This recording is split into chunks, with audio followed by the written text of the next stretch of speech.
Now, are you ready and excited? Of course I'm excited now that I'm unmuted, and I'm so glad to see Alexis Coe again. Welcome, and thank you so much for joining our class. We had such a great discussion last year about your wonderful new book about George Washington, which is so exciting and brings him to life in such revealing and meaningful ways. And I can't wait for you to share all your excitement with our students. So I'm going to begin with the obvious question. George Washington didn't say much at the Constitutional Convention, but you argue that his presence was invaluable. Why was his role at the Constitutional Convention so important? George Washington at this point is retired, and this is a guy who had a lot to prove in life. He started out as the second son from the second marriage, which meant in early America that you got the last name and nothing else. And at that time, the Washington name didn't mean that much. That's not true. He got a little bit at the age of 10. He inherited 11 enslaved people. And otherwise, he and his single mother struggled along with these people to feed themselves and their animals.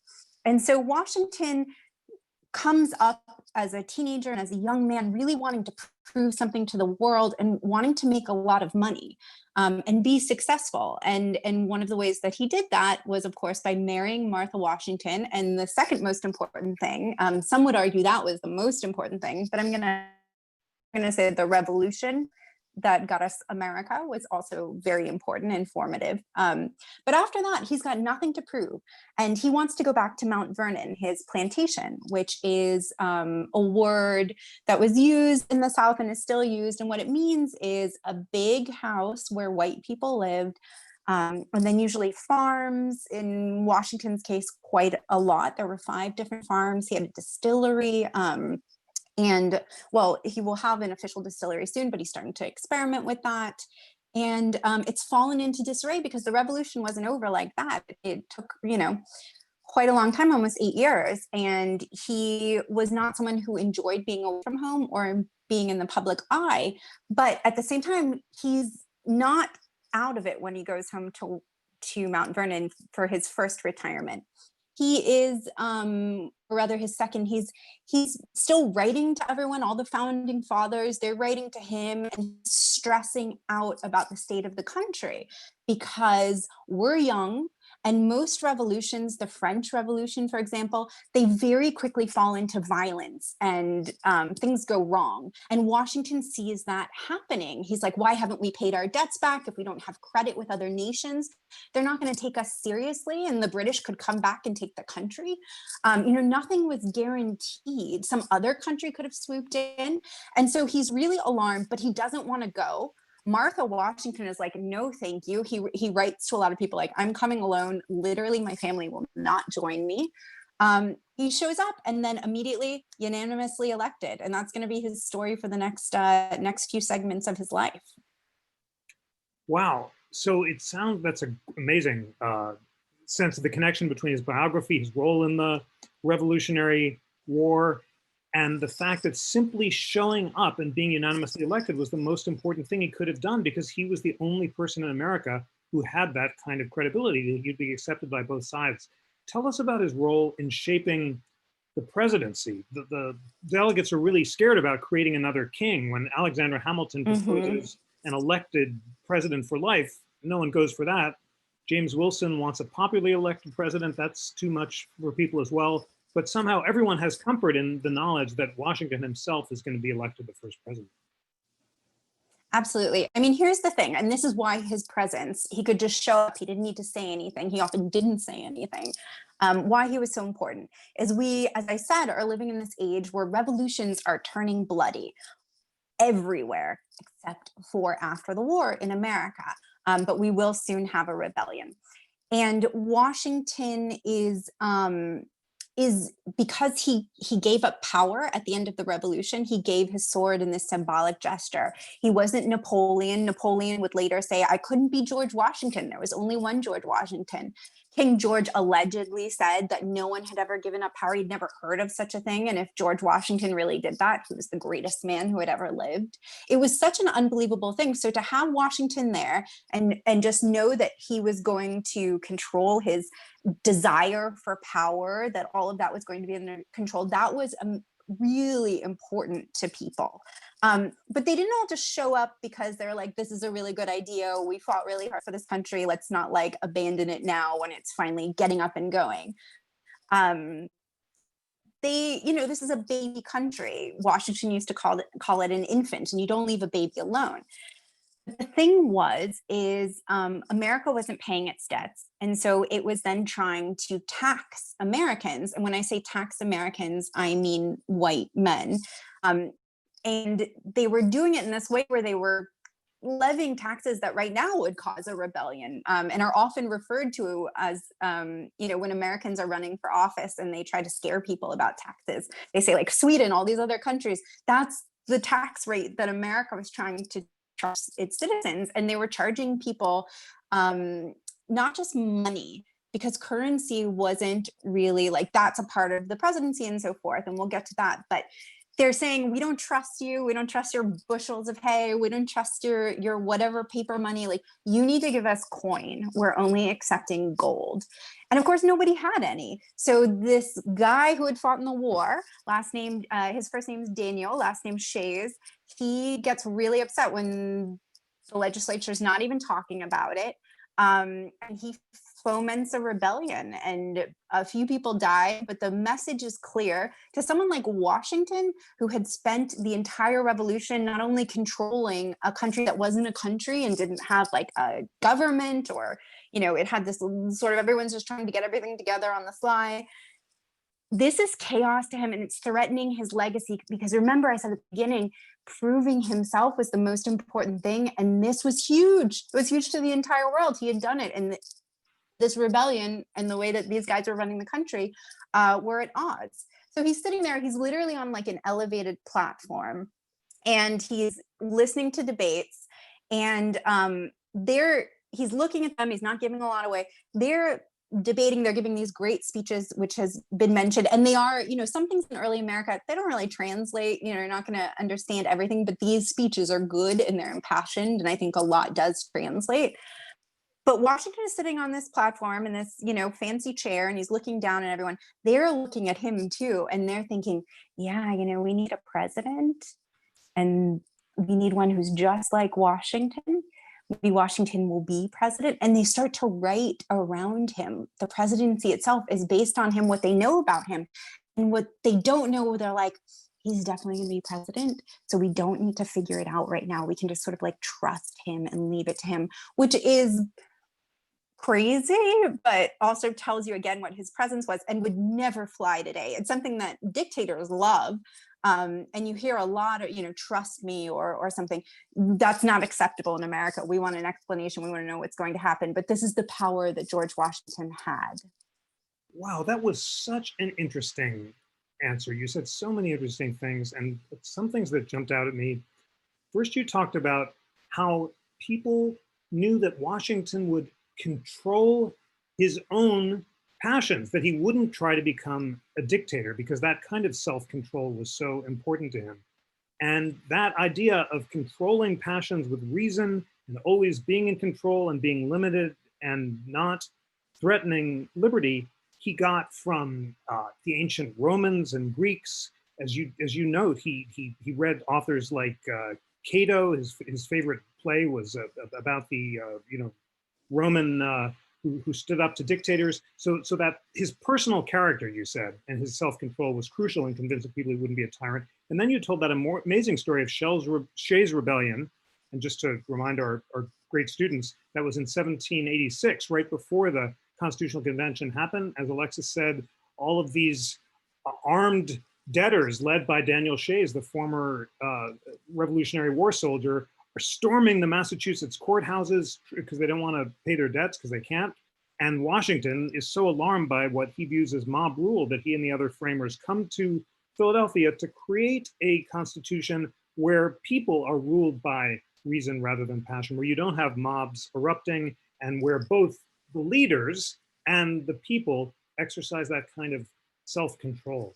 Alexis, can you say more? Your book is such a illuminating. It's like a new view onto Washington. It humanizes him, but in the process of humanizing him, it does not diminish him. We understand his flaws, but we also understand his greatness.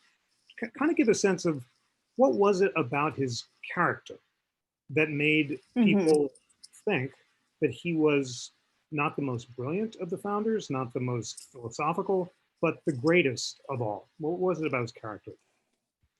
Yeah, and I think this is interesting. I don't know if I would use the word character, because I mean that what we have to understand here is Washington was not born this way, right? And I think that's something that's really important. You'll sometimes hear these stories about lauded figures like Lincoln and Washington.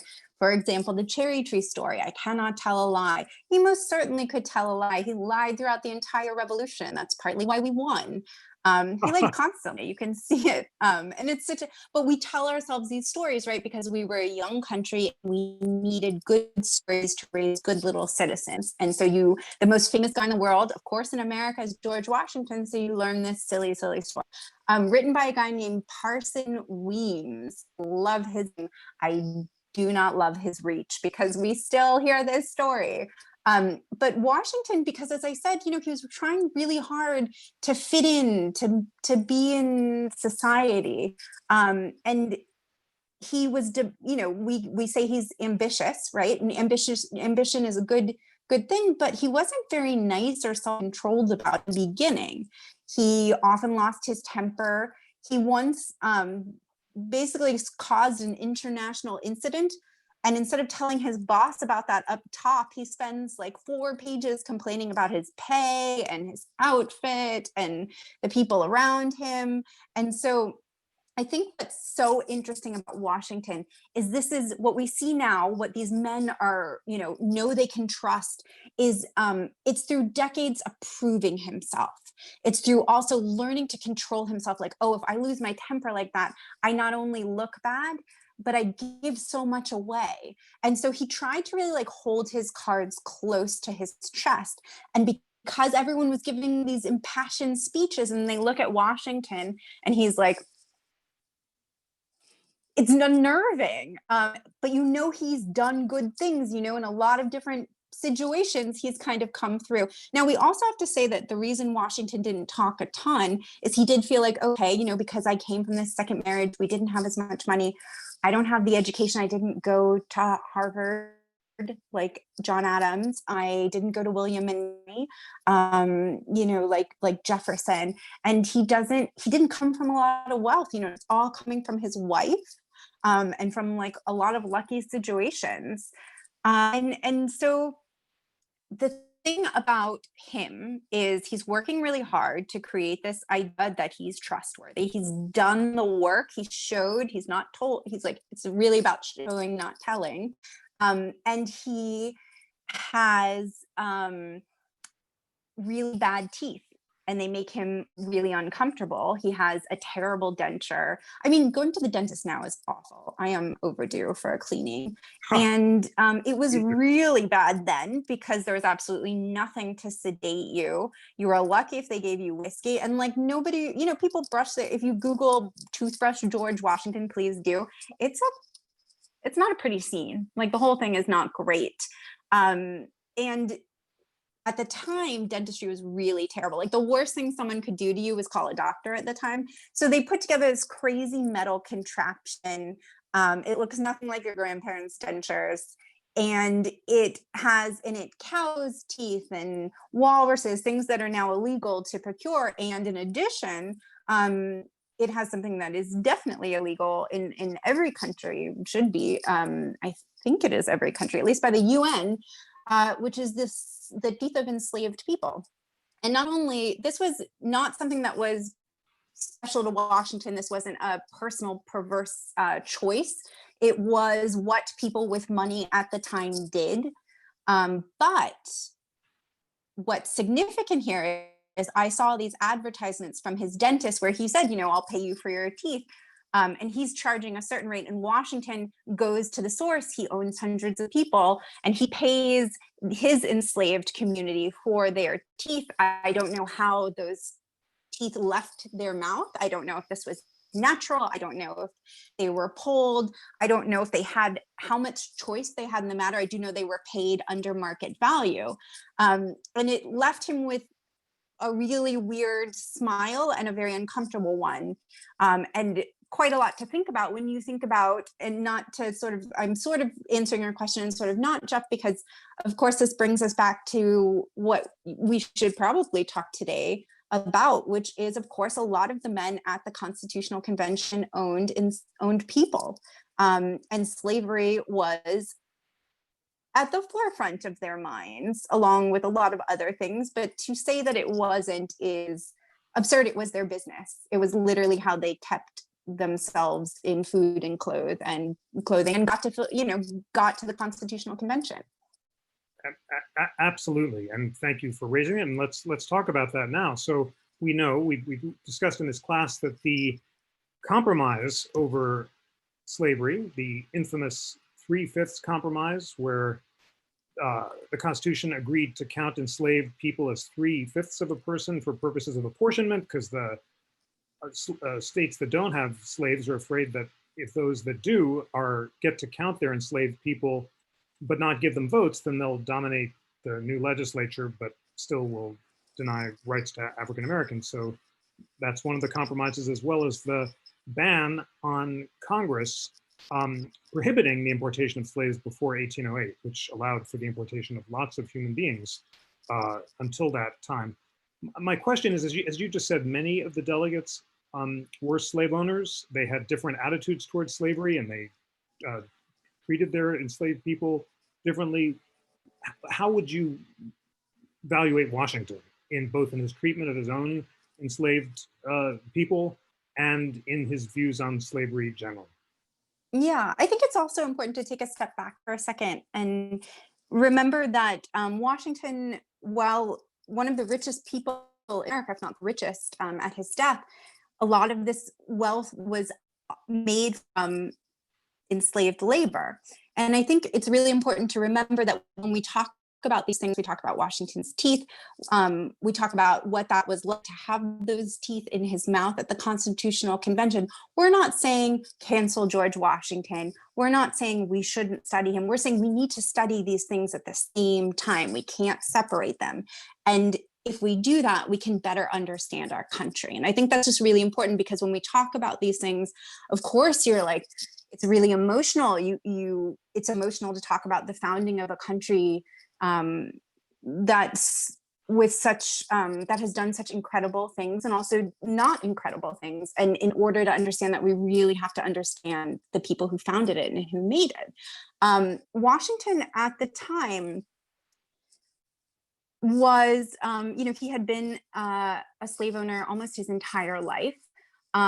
And it depends how you view Washington.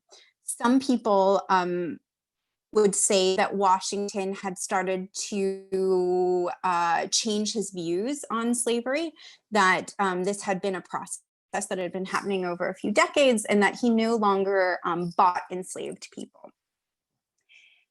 They would also say he no longer sold them, which wasn't totally true.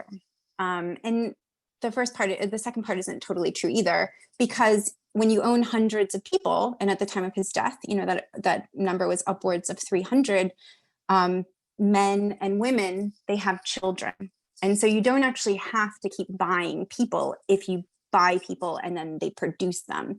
And that was something that slave owners actively looked for. They wanted young women who were fertile. They encouraged marriage, not because they wanted their enslaved community to be happy, but because it was good for them. I think the way that then on the other end of the spectrum, so from generous to least generous, they would say that Washington was full of it, and that, if he wanted to say something, he could have. I'm sort of actually in the middle of these two perspectives, which I think we look at what he says and then we look at what he does, right? Because as I've said, Washington is a man of action. And when he wants to show you something, he does. So Washington over decades sort of talks about management of enslaved people and treatment of them and punishment in the same way. That's pretty consistent. However, he is during the Revolution suddenly exposed to all these people who don't live in Virginia and they weren't born and raised there. You remember that, like, it's really hard to travel and not many people do. George Washington, the only place he had ever been outside of the United States was Barbados, and that was just a quick trip when he was, you know, a young man, when he was a teen. Otherwise, he barely left, and he really hadn't been to that many states until the Revolutionary War. And I think that that's really important because not only is he meeting people like John Adams, who do not believe in slavery, but do have some involvement, as we've learned. You know, JQA, John Quincy Adams, will certainly fight on the behalf of enslaved people. But right now, he's meeting people who have differing views. They don't live on plantations. Ben Franklin owns a couple of enslaved people, but eventually he decides he no longer wants to, and he frees them. Washington is in a different breed because he is with people who own hundreds of people like Thomas Jefferson. Over time, though, he becomes friends with all these other guys, and in particular, the Marquis de Lafayette, who we know from Hamilton the musical and is so much fun, and is a great guy. He's a great guy. He ends up in a French prison for a long time. His wife joins him for years. It's like totally bonkers. But anyway, Lafayette writes to him for decades and starts saying, like, look, you are a great man. Your reputation is incredible.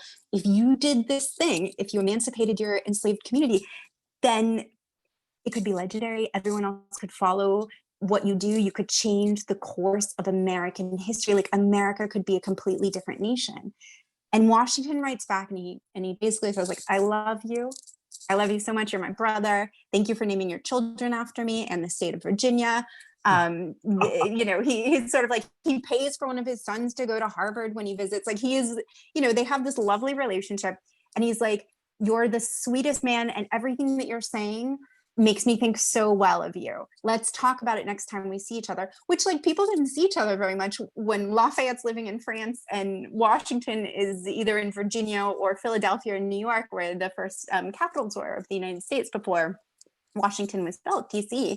And so, you know, it sounds like he's maybe just giving him lip service. So Lafayette keeps proposing more specific things. So he says, okay, like, what if we don't emancipate the slaves because it's complicated? And, like, Washington was a little cagey about money. He was always in debt. He didn't have a lot of cash, but he had a lot of land.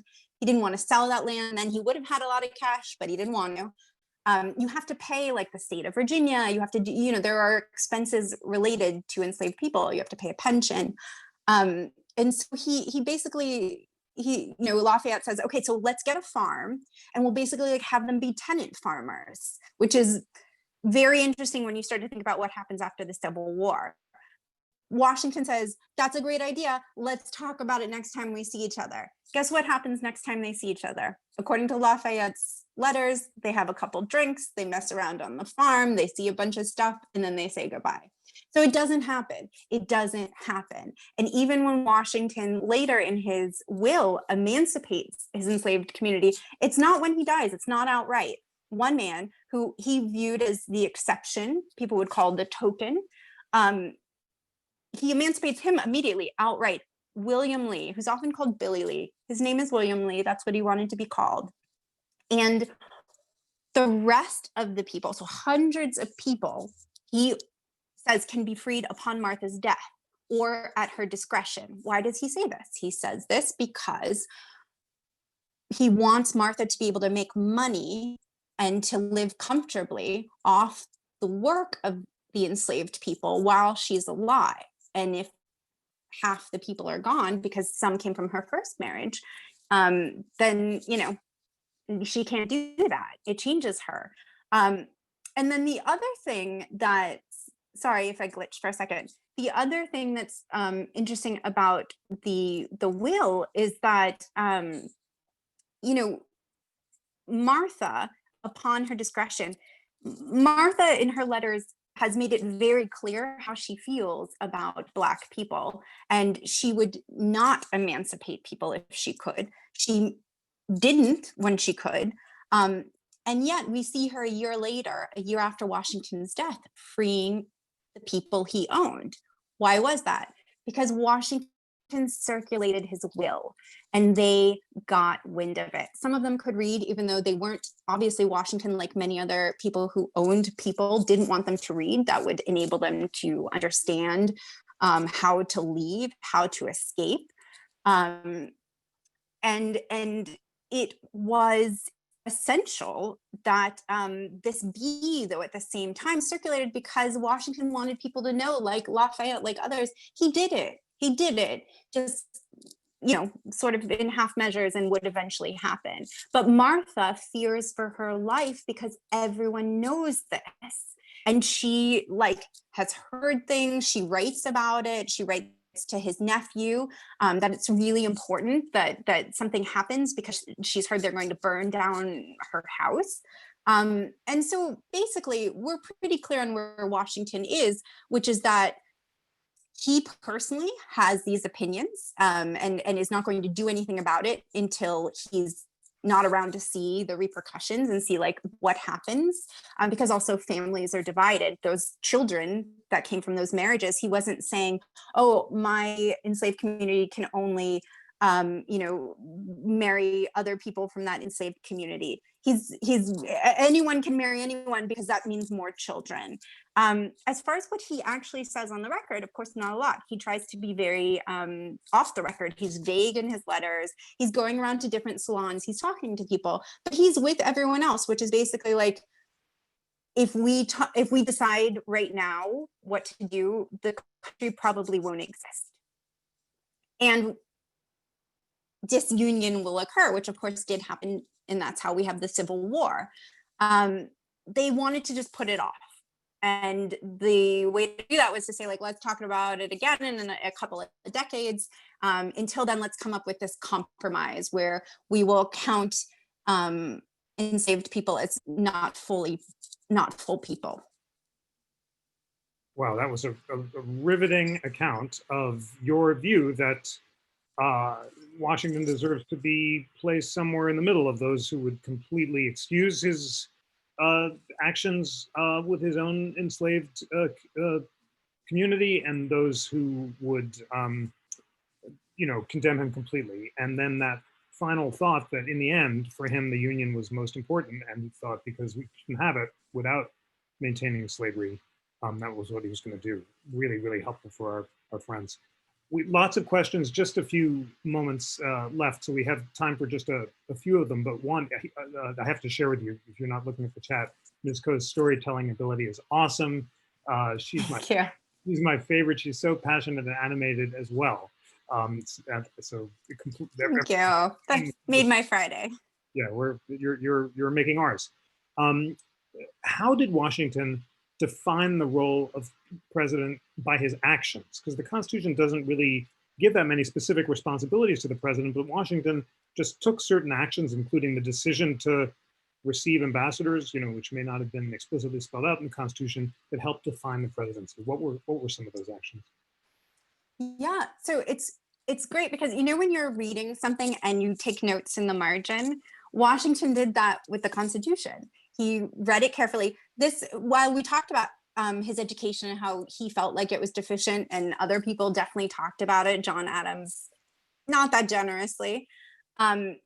Washington did his homework. Whenever he didn't know something, he was like, yes, I'll be general. And then he goes to the bookstore and he buys 10 books and he reads them. He was very into what we call an autodidact, someone who taught themselves everything. Washington, so he gets the Constitution and he starts writing president around things and then making little notes, question marks, things like that. A lot of it's loosely defined. And so, yes, like, will I receive this person? How will I receive them? How do I like receive the public? All of this is sort of, you know, he's figuring this out. But my favorite thing, and I write about this in the book, which is that he creates the cabinet, this thing that we take for granted, that we see all the time and we sort of think has always existed, kind of the opposite in the Constitution. So it also shows that like this man could tell a lie and he could figure out how to sidestep laws. He did it literally all the time, including as president when it came to slaves in free cities. So Washington, he decides, okay, I'm going to try and follow the Constitution. He goes and he has all these questions to do with Indian treaties, and he follows the Constitution. He goes and he submits his questions in advance, just like when he was at war. He does love to hear people's opinions. And then he likes to make a decision. That's how a council of war works, and they helped him out quite a bit. Hamilton was on it. He brings Hamilton in on the presidency. So there are guys, he definitely values their opinions. So he brings these questions to Congress, which is what they want, because the king's advisors, they were always sure were plotting against the colonies, and they were always having his ear. It was very bad. They wanted everything to be written and in order and either public. So he takes these questions. Everyone's so overwhelmed by him. All these people, who are new to office, who are new to Philadelphia and New York, the temporary capitals, they can't respond. They're like, I don't know, we should talk about this later. Let's have special sessions to then talk about how to discuss these questions. Like there's meetings to discuss how to have meetings. And he loses his temper. So he's got his temper under control, but not all the time. He loses his temper. He storms out and he's like, why did I even come here? So then he's like, okay, I'll write to these guys like Jefferson, like Hamilton, who I've now placed at the head of a lot of different big jobs, and I'm going to ask their advice. And then they'd write to him. He'd wait for them to respond to his letters, and then he'd write to them, and they'd have, with questions, and they'd answer. The whole thing was taking forever. Mail took forever. This man was impatient, and also, even back then, countries needed to make decisions quickly. So in Philadelphia, he convenes when they moved the capital from New York to Philadelphia, where you are, Jeff. They convene in the president's home, which had belonged to the financier of the revolution, because all these guys are showing up everywhere again. And he figures out, oh, this is great. They'll have the fights in front of me. I again just get to like sit quietly. It'll all work out great. Didn't. It was great in the fact that he could decide based on these wonderful opinions, but the way that he wrote it, the way that he basically like ran these shows, Thomas Jefferson would later describe as something that is illegal in America, which is a cockfight, which is when, there's a fight to the death and people watch that. You have razor beaked, chickens just like going after each other to kill them. And that's what he was saying, basically, that Washington wanted him to do with Hamilton. And they started two different parties. And then the country became basically what we see now with Republicans and Democrats, and how everyone seems so divided and so nasty and making lies and accusing each other of things. And that existed from the very beginning. This is nothing new. And this was one of, you take the good with the bad, you get a cabinet.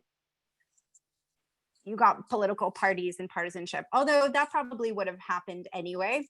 The cabinet is George Washington. Thank you, sir. Wow. Well, there's so much more to ask, but we got to wrap up. And I think I want you to share closing thoughts with our friends. And then I've got one last note that I want to share with you.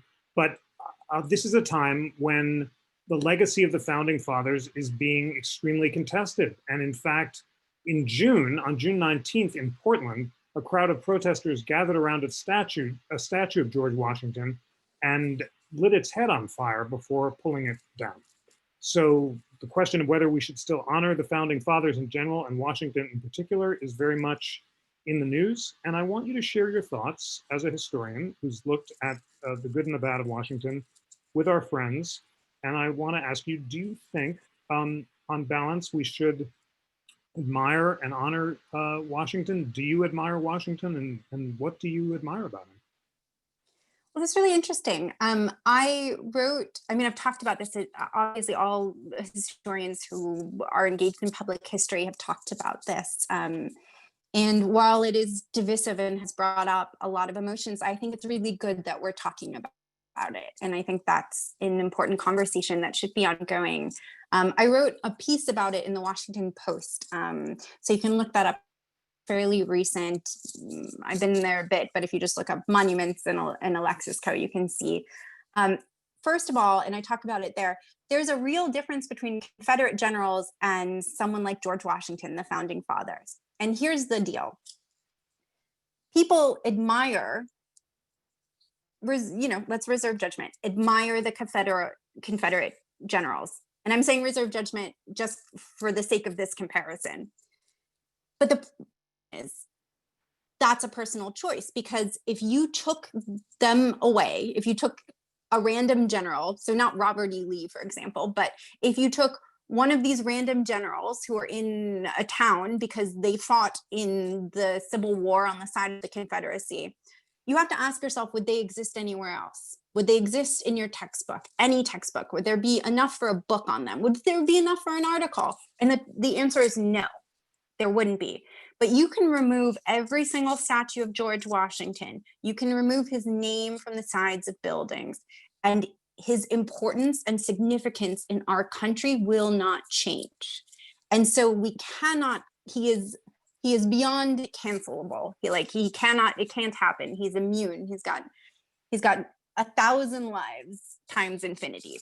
And so we shouldn't try, but we should ask ourselves, what's the difference when we're studying history between someone who is historically significant and someone who is a role model? I think for George Washington, we all have to get on board with him being historically significant, agree or disagree with what he did. The country wouldn't exist without him, and we can't go back and change that. And in fact, if we look at him honestly and closely and, without judgment, but really, really look at the facts, then, and that's when I say archival materials, things that are supported by the time period, and look at the things that he says himself and the people around him, then we know it's impossible to extricate him, to take him out of the situation. Whether he is a role model, whether you want to honor him, that's a personal choice. And I think the beauty of America is that we don't accept being told that. You don't have to honor George Washington. He's not Chairman Mao. But you do have to know who he is, and you have to study him the same way we have to know who Chairman Mao is and study him. Wow, we're getting chat's awesome answer. It really is a superb answer. It is such a inspiring.